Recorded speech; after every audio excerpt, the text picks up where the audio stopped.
નમસ્કાર, હું છું વિક્રમ વકીલ અને તમે જોઈ રહ્યા છો હોટલાઇન ન્યૂઝ.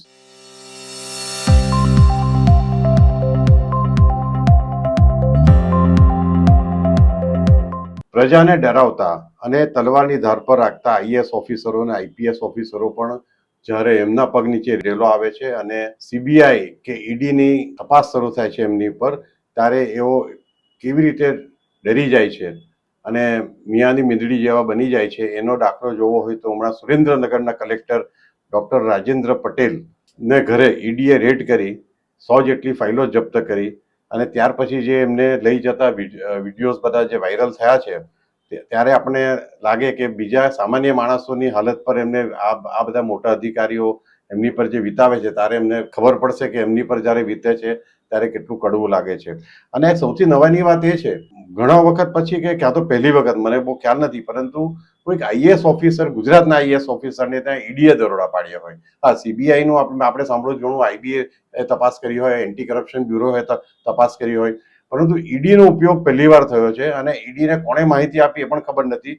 પણ આ ડોક્ટર રાજેન્દ્ર પટેલ છે, એમના ઘરમાંથી લગભગ 100 જેટલી ફાઇલો પકડાય છે અને એમ કહેવાય છે કે 1500 કરોડ રૂપિયાના જમીન કૌભાંડ બાબતે એમની સામે તપાસ ચાલી રહી છે, એફઆઈઆર દાખલ થઈ છે અને હવે કદાચ સસ્પેન્ડ થશે. એ જ રીતે સુરતના ઉધના વિસ્તારમાં આવેલા એક સર્કલ ઓફિસર જેમનું નામ છે કૃષ્ણકુમાર ડાભી, મામલતદાર ઓફિસના, એમની સામે પણ ભ્રષ્ટાચારની નાક લેવાની ફરિયાદ દાખલ થઈ અને 10,000ની નાક લેતા પકડાયા છે.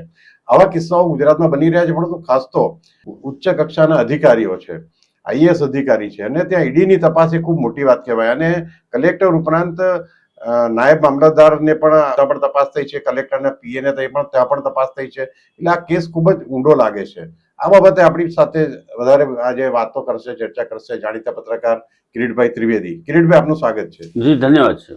કિરીટભાઈ, આ સુરેન્દ્રનગરના કલેક્ટરને ત્યાં જે ઈડીએ રેડ પાડી એ આપણે ધરો કે સીબીઆઈ કરી હોય તો આપણને એટલી નવાઈ નહીં લાગતી, કારણ કે ભૂતકાળમાં સીબીઆઈ ઘણા આઈએએસ આઈપીએસ ઓફિસરોને તો તપાસ કરી છે ગુજરાતના અને બીજા રાજ્યોના પણ.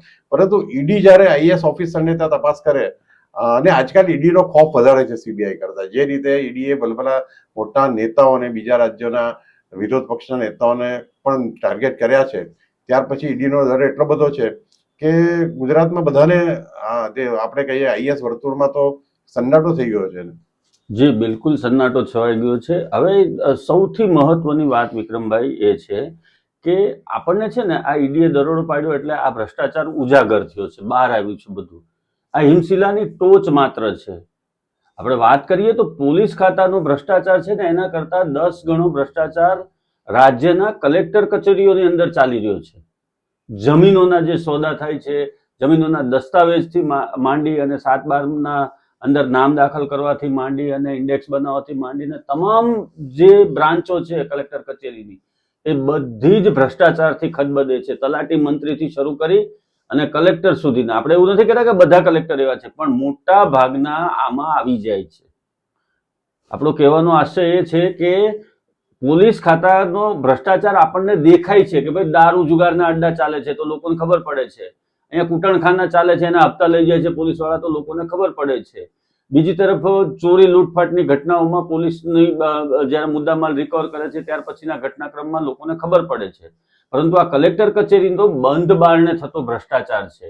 અને આ જે સુરેન્દ્રનગરની જે ઘટના છે, સુરેન્દ્રનગરની ઘટનામાં પોલિટિકલ કનેક્શન આ બાબતનું ગમે ત્યાં નીકળશે એ વાત 100%ની છે. કેમ કે સુરેન્દ્રનગર જિલ્લો જે છે, થાન, સુરેન્દ્રનગર, મોરબી, આ જે વિસ્તાર છે બધા, એ વિસ્તારની અંદર સૌથી વધારે જે ત્યાંની માટી, ચિનાઈ માટી જે છે, એ માટીના જે કોન્ટ્રાક્ટ આપવામાં આવે એ અને ત્યાંથી ચોટીલા અને આસપાસના વિસ્તારમાંથી નીકળતા પથ્થરની માઇન્સ જે છે, એ બધી જે માઇન્સનો જે ભ્રષ્ટાચાર છે, ત્યાં ખાણ ખનીજ વિભાગનો જે ભ્રષ્ટાચાર છે એ ચરમસીમા ઉપર છે.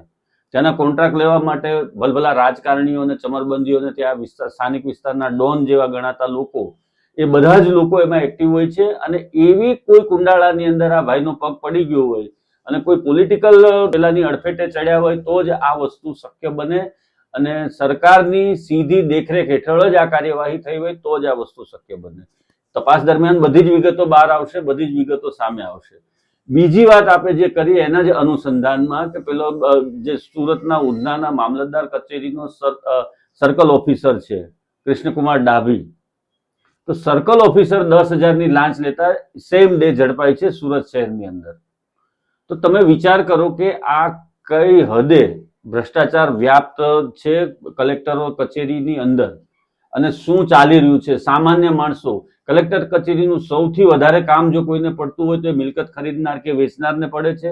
બીજું નાના જે ખેડૂતોથી માંડીને મોટા ખેડૂતોથી માંડીને બિલ્ડરો, એને બ્રાન્ચ તો આખી તમારે ગણવાની જ નથી. એને બ્રાન્ચમાં તો પૈસા મૂકો પછી જ કામ થાય છે. એને બ્રાન્ચમાં કોઈ પણ જગ્યાએ મફત કામ થતા જ નથી. ખેતીની જમીનોને એને કરવાની જ્યારે વાત આવે છે ત્યારે ભયંકર ભ્રષ્ટાચાર થાય. બીજું દક્ષિણ ગુજરાતની અંદર સાહેબ 73 એની જમીનો આપણે ખૂબ છે. તો એ જમીનોના જે કાગળોમાં ને એમાં જે ભ્રષ્ટાચાર થાય છે એ પણ અમાપ છે, અસીમ છે. અને કોઈ આંકડા જ આપણે ન કલ્પનામાં આવે એવા આંકડાઓના ભ્રષ્ટાચાર થતા રહે છે. અને આ બધું જ તંત્રની મીઠી નજર હેઠળ થાય છે. કોઈ ઉપર બેઠેલા અધિકારીઓને ખબર ન હોય, સચિવોને કે બીજા કોઈને ગાંધીનગરમાં ખબર ન હોય, એ વાત માનવાને કોઈ કારણ નથી. તો આ જે ભ્રષ્ટ તંત્ર છે એ ભ્રષ્ટ તંત્રને કઈ રીતે કાબુમાં લેવું એ બહુ મોટી ચેલેન્જ છે ભારતીય જનતા પાર્ટીની સરકાર માટે, ભૂપેન્દ્રભાઈ પટેલ માટે, કે રાજ્યના જે કોઈ નેતાઓ છે એ તમામને માટે, કે આ ભ્રષ્ટાચારને કઈ રીતે કાબુમાં લેવું. આ ભ્રષ્ટાચાર એ રીતે કાબુમાં નહીં આવે. આ લોકોને સસ્પેન્શન ઇઝ નોટ પનિશમેન્ટ. આ લોકોને સસ્પેન્ડ કરો તો એનું પનિશમેન્ટ છે જ ને. એને 6 મહિના સુધી અડધો પગાર મળશે, 6 મહિના પછી 75% પગાર મળશે, પછી 100% પગાર મળશે, જેટલો સમય સસ્પેન્સ રહેશે ત્યાં સુધી. સસ્પેન્ડ થયા પછી પણ એને જ્યારે નોકરીમાં હાજર કરશે ત્યારે એના બધા જ ઇજાફાઓ રિલીઝ કરવામાં આવશે. એની સાથે સાથે જે પગાર સરકારે કાપ્યો છે એ પણ એક સાથે આપશે. એટલે ઉપરથી આ તો ફિક્સ ડિપોઝિટ કરે છે સરકાર પાસે સસ્પેન્ડ થઈને. સસ્પેન્ડ થયા પછી એ લોકો તો એફડી મૂકે છે કે એને પૈસા મળવાના જ છે. આજે નહીં તો 5 વર્ષે, 5 નહીં તો 10 વર્ષે એને પૈસા પાછા આવવાના જ છે. એટલે આ રીતે નહીં, એ લોકોને સ્થળ પર જ ડિસમિસ કરો. આપને હું સાહેબ યાદ કરાવું, વડાપ્રધાન નરેન્દ્ર મોદીને વારંવાર જ્યારે મુખ્યમંત્રી હતા અહીંયા ગુજરાતમાં, ત્યારે એમને વારંવાર ફરિયાદ મળતી હતી કે રેવન્યુ ડિપાર્ટમેન્ટની અંદર સૌથી વધારે ભ્રષ્ટાચાર થાય છે. તો એમણે અમદાવાદ, સુરત, વડોદરા, રાજકોટ આ બધી કચેરીઓમાં લેખિત આદેશ જારી કર્યો હતો કે કોઈ પણ વિજિલન્સની ટીમ ગમે ત્યારે સ્ટેટમાંથી આવી અને તમારી કચેરીનો કબજો લેશે અને તમારા ખિસ્સા તપાસશે, તમારા અધિકારી કર્મચારીઓના ખિસ્સા તપાસશે, પટાવાળાના પણ ખિસ્સા તપાસશે. એની અંદર જરૂર કરતા વધારે શંકાસ્પદ રોકડ રકમ મળશે તો તમને સ્થળ પર જ ડિસમિસ કરવામાં આવશે. સોપો પડી ગયો હતો એ સમયની અંદર સાહેબ. આજે ભ્રષ્ટાચાર ચાલતો હતો જે એમાં સોપો પડી ગયો હતો. એનું કારણ એ જ હતું કે ગમે ત્યારે રેડ પડે અને તમે જ્યારે નોકરી પર આવો ત્યારે રજીસ્ટરમાં તમારા ખિસ્સામાં કેશ કેટલી છે લખવાનું. આ પણ એને કમ્પલસરી કર્યું હતું એ સમયે. પછી તો તાપી નદીમાં અને સાબરમતીમાં ઘણું બધું પાણી વહી ગયું ત્યાર પછી તો, અને બધું પાછું જે હતું એ જ પાછું ચાલવા માંડ્યું છે. સૌથી મહત્વની વાત એ છે કે આ ભ્રષ્ટાચારના ભોરિંગને કાબુમાં કઈ રીતે લેવું. પ્રજાનું કામ થાય છે એટલે પૈસા આપે છે. પ્રજા તો પૈસા કોણ આપે છે? ખોટું કામ કરાવવું છે એ આપે છે, લીગલ કામ ઝડપથી કરાવવું છે એ આપે છે. તો આ જે ભ્રષ્ટ અધિકારીઓ અને કર્મચારીઓ છે એની ઉપર કાબુ મેળવવા માટે કોઈ એનો ઉકેલ હોવો જોઈએ, અથવા તો એને માટેની આવું ડિસમિસલની જ પેલી હોવી જોઈએ. ડિસમિસ કરવાની સાથે હું તો એવું કહું છું કે આવા આક્ષેપો થાય અને સાબિત થાય એટલે ડિસમિસ કરવાની સાથે એની તમામ પ્રોપર્ટી પણ જપ્ત કરી લો અને એને બિલો પોવર્ટી લાઈનનું એક કાર્ડ આપી દો. મફત સરકાર અનાજ આપે છે એમાંથી ખાવ તમે ગમે તેવા અધિકારીઓ. તમારી તમામ પ્રોપર્ટીઓ જપ્ત કરી લો. એના બાળકોની નામે વસાવી હોય કે સગા સંબંધીઓના નામે વસાવી હોય, બધી જ પ્રોપર્ટીઓ જપ્ત કરી લો. તો આ વસ્તુ કંટ્રોલમાં આવશે. ચાઇનાની અંદર તમે જુઓ, અધર કન્ટ્રીની અંદર જુઓ તમે, ત્યાં કેમ ભ્રષ્ટાચાર એટલો બધો નથી થતો? કેમ આટલા બધા બેફામ અધિકારીઓ નથી? કેમ કે એ લોકોની ઉપર આવા પ્રકારના કાયદાઓથી કંટ્રોલ કરવામાં આવે છે. આ કંટ્રોલ નહીં થાય ત્યાં સુધી સામાન્ય પ્રજા તો બિચારી પીસાતી જ રહેવાની છે. આ તમારું જે સૂત્ર હતું ને, ભારતીય જનતા પાર્ટીનું સૂત્ર હતું ને, ભય, ભૂખ અને ભ્રષ્ટાચાર રહિત શાસન. આ ભયભીત થયેલું ભ્રષ્ટાચાર યુક્ત શાસન છે અત્યારે, એવું 100% આવી ઘટનાઓ ઉપરથી આપણે કહી શકીએ. અને કિરીટભાઈ, આ તો છીંડે ચડ્યો તો ચોર એવું છે. આ જે છે રાજેન્દ્રભાઈ પટેલ, એને ત્યાંથી ધારો કે કેટલીક 7 કરોડ 8 કરોડ જેવી મિલકતો મળી આવી છે. અમુક વિવિધ સ્થળેથી જમીનો છે, કોઈ જગ્યાએ મકાન છે. પણ આ તો બધું ઠીક છે. આપણે જાણીએ છીએ કે આજે ઉચ્ચ કક્ષાના અધિકારીઓ કોઈ પણ હોય એમને ત્યાં જો ઊંડાણપૂર્વક તપાસ કરવામાં આવે તો આવક કરતા એમને ત્યાં જે મિલકતો મળી આવે એનું પ્રમાણ ખૂબ જ મોટું રહેવાનું છે. પરંતુ આમાં જ્યારે કોણ એક્સપોઝ થાય છે કે જ્યારે પોલિટિકલ લાઇનથી કોઈ વિરુદ્ધ ચાલતો હોય, કોઈક એમને કહેલું ન માનતો હોય. અને બીજી એક વસ્તુ ખાસ અગત્યની છે, આજકાલ આપણે જે ભૂતકાળમાં પણ ચર્ચા કરી ગયા છે કે ચૂંટાયેલી પાકનું મહત્વ ઘટી ગયું છે. આજે ધારાસભ્યોની તો કોઈ વેલ્યુ જ નથી રહી, મિનિસ્ટરોના પણ ગાંઠતા નથી અધિકારીઓ. એટલે અધિકારીઓ એટલા બેફામ થઈ ગયા છે, એમને ખબર છે કે અમે કંઈ પણ કરશું અમને કોઈ ટચ કરી શકવાનું નથી, કારણ કે બધી ટ્રાન્સફર પ્રમોશનના કામ પણ દિલ્હીથી થાય છે. એટલે જેની પોતાની લાઈન સેટલ હોય, અહીંયાના લોકલ નેતાઓ ના કામ નહીં થાય તો ઉપર દિલ્હીવાળા કોઈ નારાજ નથી થતા, કદાચ ખુશ થતા હશે કે એમના પૂછ્યા વગર કોઈ પત્તું પણ હાલતું નથી. એટલે આ પ્રકારના અધિકારીઓનો ત્રાસનો ભોગ સામાન્ય માણસે બનવું પડે છે. અને ખાસ તો રેવન્યુમાં આપણે જાણીએ છીએ કે જમીનને લગતા કેસીસ હોય છે, અને જમીન આજે જમીનની કિંમત સોનાની લકડી જેવી થઈ ગઈ છે બધે જ, ગુજરાતમાં કે દેશના બીજા કોઈ ભાગમાં હોય. આજથી 50 વર્ષ પહેલા જે જમીન ખરીદી હોય એના કેટલા ગણા ભાવ વધી ગયા છે આજે, કે 3 પેઢી સુધી કે કરવાની જરૂર ન પડે. એટલે આ જે અધિકારીઓ હોય છે, કલેક્ટર હોય છે કે મ્યુનિસિપલ કમિશનરો હોય છે કે ડેપ્યુટી કમિશનરો હોય છે, એમને પાસે જ્યારે આવી કોઈ ફાઇલ આવે ત્યારે વણલક્ષો નિયમ છે કે એની કિંમત નક્કી જ હોય છે, કેટલા ટકા જમીનના વેલ્યુએશનના તમારે આપવાના છે, તો જ આ કામ થાય છે. ચોક્કસપણે આ જ પ્રમાણે ચાલે છે. દરેક વિસ્તારના ભાવ બાંધેલા છે. વેસુ અને મોટા વરાછાના ભાવ એક સરખા છે ફાઇલ ક્લિયર કરાવવાના. તો તમે અડાજણના ભાવ અલગ છે, પાલના અલગ છે, જહાંગીરપુરાના અલગ છે.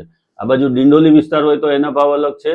અને રાજ્યની અંદર અમદાવાદની વાત કરીએ તો એસજી હાઈવે પરની કોઈ જમીન હોય તો એના ભાવ અલગ છે, એને કરવાના. નિકોલ બાજુ હોય તો એના ભાવ અલગ છે. આ બાજુ પાલડી વિસ્તાર હોય કે એસપી રિંગ રોડ ઉપરના ભાવ અલગ છે. વડોદરાની અંદર પણ સેમ છે. એરપોર્ટની આજુબાજુની જમીનો હોય તો એના ભાવ અલગ છે. રાજકોટની અંદર પણ એવું છે. એટલે તમામ શહેરના ઝોન પ્રમાણેના ભાવ છે દરેક કલેક્ટર કચેરીમાં, અને એ પ્રમાણે સામાન્ય માણસથી માંડી અને જે કોઈ બિલ્ડર કે જે કોઈ છે એને ફોલો કરવું પડે છે, એ ભરપાઈ કરવી પડે છે, એ રકમ ભરપાઈ કરવી પડે છે. જ્યારે ભ્રષ્ટાચાર ન હતો, આપણે એવું કહીએ ને તો ત્યારે આપણે અંગ્રેજોના સમયની વાત કરવી પડે, ત્યારે હતો ભ્રષ્ટાચાર, પણ આટલા લેવલે ન હતો, આટલો ભ્રષ્ટાચાર ન હતો. અંગ્રેજોના સમયમાં ખોટા કામો થતા હતા, પરંતુ એ આટલા લેવલે ન હતું. સામાન્ય માણસોની પીડા બહુ ઓછી હતી એ સમયની અંદર. આજે તમે 70-75 વર્ષની અંદર તમે અધિકારીઓ ગળાડૂબ ભ્રષ્ટાચારમાં પડેલા છે. રાજકીય પાર્ટીઓ પોતાની દુકાનો ચલાવવા માટે ગમે એટલી રકમની લાંચ અને કટિંગ પ્રેક્ટિસ કરતા થઈ ગયા છે. માફિયાઓ આટલા બધા અસ્તિત્વમાં આવી ગયા છે. બધા જ ભૂમાફિયાઓ જે છે એ છે. સરકારી જમીનો ઉપરના કબજા ખાલી કરવાના, એના પણ પૈસા લેવામાં આવે છે. એને બીજી જે જમીનો ઉપર ગેરકાયદેસર કબજો જમાવનારા માફિયાઓ હોય એ લોકો પણ પૈસા ઉસેટે છે, અને ભ્રષ્ટ તંત્ર આ બધું જ જુએ છે. એટલે કહેવાનો મતલબ એ છે કે આ બધી જ બાબતો ઉપર કાબુ ક્યારે આવશે? જ્યારે તમારા કાયદાઓ એટલા કડક બનશે. અને ભ્રષ્ટાચાર કરનારને એક વખત એમ થવું જોઈએ કે જો હું આ ખોટી રીતે કોઈને પરેશાન કરી અને રકમ લેતા ઝડપાઈશ તો, અને સીબીઆઈ, ઈડી કે પછી લોકલ જે બ્રાન્ચીસ આ બધી એસીબી ને એ બધી બનાવેલી છે એ, અથવા તો સ્થાનિક પોલીસના કોઈ અધિકારીઓની અડફેટે હું ચડીશ તો મારા પેન્ટ ભીના થઈ જશે. એવું એને જ્યાં સુધી ડર નહીં બેસે એના મગજમાં ત્યાં સુધી કશું નહીં થાય. બીજી વસ્તુ, આ બધા જ અધિકારીઓ કોઈને કોઈ જગ્યાએ પોલિટિકલ પાર્ટીના નેતાઓ કે લીડરોની સાથે કનેક્ટ છે. એ લોકોને ત્યાં પણ એ લોકોના સેક્શન જતા હોવાનું કહેવાય છે કે ભાઈ કોઈ વિસ્તાર કે વિભાગ હોય તો એ વિસ્તાર કે વિભાગના જે તે મંત્રી હોય એના સુધી પણ એના પૈસા પહોંચતા હોય છે. એવી પણ ચર્ચાઓ થઈ રહી છે અત્યારે. તો તમામ સ્તરે તમે જુઓ તો નેતાઓથી માંડી અને અધિકારીઓથી માંડી અને નીચલા સ્તરના અધિકારીઓ સુધી બધે જ આ દૂષણ ફેલાયેલું છે. આપણે કહ્યું કે આઈએસ આઈપીએસ ની મિલકતો તપાસ કરવામાં આવે તો આવક કરતા સંપત્તિ વધારે નીકળે. હું આઈએસ આઈપીએસ ની વાત જ નથી કરતો. હું માત્ર ને માત્ર એટલું કહું છું કે કોર્પોરેશનના સેનેટરી ઇન્સ્પેક્ટર કે ક્લાર્ક કોઈ પણ શહેરના, અથવા તો કલેક્ટર કચેરીના કોઈ ક્લાર્ક કે નાયબ મામલતદાર કે મંત્રી કક્ષાના કર્મચારીની પણ જો તપાસ કરવામાં આવે તો એની આવક કરતા સંપત્તિ 100માંથી 99 કેસમાં 100 જણની તપાસ કરાવવામાં આવે તો 99 જણા એવા નીકળે કે એની આવક કરતા સંપત્તિ વધારે હોય અને હોય જ. એનું કારણ આ ભ્રષ્ટ તંત્ર અને આપણી આ ભ્રષ્ટ સિસ્ટમ છે. અને એ લોકોના પાછા 100 માંથી 99 ની તમે તપાસ કરો ને તો 99 માંથી પાછા 98 તો એના કોઈ પોલિટિકલ ગોડફાધરના આશીર્વાદથી કામ કરતા હોય. એટલે એ પણ એક છે. એટલે આ અધિકારીઓ અને પદાધિકારીઓ એ બંને મળી અને આ ભ્રષ્ટાચારની આખી એક માયાજાળ ઊભી કરી છે. એની અંદર સામાન્ય માણસ પીસાઈ રહ્યો છે. સામાન્ય માણસને આ પીડા ભોગવવાનો વખત આવે છે. તમે એક તરફ સુશાસનની વાત કરો છો અને આપો છો પ્રજાને કુશાસન. તમને અધિકારીઓ ગાંઠતા નથી, અધિકારીઓ રાજકારણીઓને ગાંઠતા નથી. રાજકારણીઓ કોઈ કુમાર કાનાણી કે એવા કોઈ એક બે જણા દબંગ છે, એ લોકો બૂમાબૂમ કરે, થોડી બે પત્ર લખે, પછી પાછું જૈસે થે વહી રફતાર, જે ચાલતું હોય એમ જ ચાલે. તો આ જ પ્રજા સાહેબ, આ તમને હું આ જાહેર મંચ ઉપરથી આપણા ચેનલના માધ્યમથી કહું છું, આ જ પ્રજા એક દિવસ આ અધિકારીઓ અને રાજકારણીઓને દોડાવીને મારશે રોડ ઉપર. આ એટલી હદે આ પ્રજા ત્રાસી ગઈ નહીં થાય કિરીટભાઈ, હું સંમત નથી તમારે. હું તમને કહું છું કે કોઈ ક્રાંતિ ફ્રાન્સની ક્રાંતિની આપણે વાત કરીએ તો આખો એ જીન્સ જ જુદા હતા, એ અલગ છે. પણ આ પ્રજા કરશે એક દિવસ. મને એવો વિશ્વાસ છે કે આ પ્રજા ત્રાસીને એક દિવસ આ લોકોને દોડાવીને મારશે. તમને કહું, જયારે બાંગ્લાદેશમાં નિર્દોષ હિન્દુઓને મારી નાખવામાં આવે છે ત્યારે અહીંયા બેઠા બેઠા ખાલી બધા લખે છે સોશિયલ મીડિયા પર, કોઈ પણ હિન્દુ રસ્તા પર આવ્યો કે કોઈ પણ 5 લાખનું સરઘસ નીકળ્યું કે ભાઈ બાંગ્લાદેશ કે પાકિસ્તાનમાં હિન્દુઓ પર જે અત્યાચાર થાય છે તો એની અમે વિરોધ કરીએ છીએ. બધાને પોતાના નીચે રેલો નહીં આવે ત્યાં સુધી કોઈ કઈ બોલવાનું નથી. અને બીજી વસ્તુ, આપણે માનીએ છીએ કે આ લોકો સામે કોણ એક્શન લે? ચાલો મને કહો. તમે આ જે ઈડી આ જે કલેક્ટરને ત્યાં રેડ પાડી, એ ઈડીને અધિકારીઓ પણ 100% પ્રમાણિક છે એવું કોઈ છાતી ઠોકીને કહી શકશે? એન્ટી કરપ્શન બ્યુરોમાં જે બધા છે એ બી કરપ્શન. હમણાં જે કિમમાં પીઆઈ પકડાયા 1 લાખની લાટ લેતા, 3 વર્ષ સુધી એન્ટી કરપ્શન બ્યુરોમાં એમને નોકરી કરી હતી, ત્યારે બીજાને પકડતા હતા. એટલે એ તો ભૂલી જ જવાનું કે આમાં કોઈ સુધારો થવાનો છે કે ઘટાડો થવાનો છે. દરેક વ્યક્તિ જ્યારે સુધી પકડાશે એમાં થોડા કલાક સુધી ઉહાપો થશે અને બધા પાછા ભૂલી જશે. જે લાટ લેનારા બી બહુ જ હોશિયાર થઈ ગયા છે. કિરીટભાઈ, તમે જે કહ્યું ને કે નરેન્દ્ર મોદી એમ કહ્યું હતું કે ગજવા તપાસ્યું છું, હવે તો કોઈ ઓફિસમાં નહીં, ઘરમાં પણ નહીં, સીધા દુબઈના ખાતામાં પૈસા જમા થાય છે. એટલે કેશથી ટ્રાન્ઝેક્શન જ નથી થતા. એટલે કાં તો જેમ લાલુ પ્રસાદ યાદવે કર્યું, જમીનનું કૌભાંડ, કે ભાઈ નોકરી આપી તેની સામે એના કમ્પ્યુટરમાં જમીનો આપી, એટલે કેશનું ટ્રાન્ઝેક્શન જ નથી થતું. તો તમે એ કેસ પુરવાર કરતા વર્ષો નીકળી જશે કે જમીન કઈ રીતે લીધી. એ સીબીઆઈ ભલે હમણાં કેસ કર્યો છે, એ લોકો સામે કેસ ચાલે છે, પણ એ જે લાલુ ઘાસચારાના કેસમાં કન્વિક્ટ થયા હતા એવા રેર કિસ્સા બને છે કે આ કક્ષાના રાજકારણીઓ, એટલે જે મુખ્યમંત્રી કક્ષાના હોય કે કેન્દ્રમાં મંત્રી રહી ચૂક્યા હોય, એમના સામે કેસ થયો અને જેલમાં ગયા હોય. તો પણ લાલુ પ્રસાદ હમણાં જેલની બહાર જ છે. એટલે આમાં તો બધું સમૃદ્ધ કો નહીં દોષ ઘોસાય એવું છે.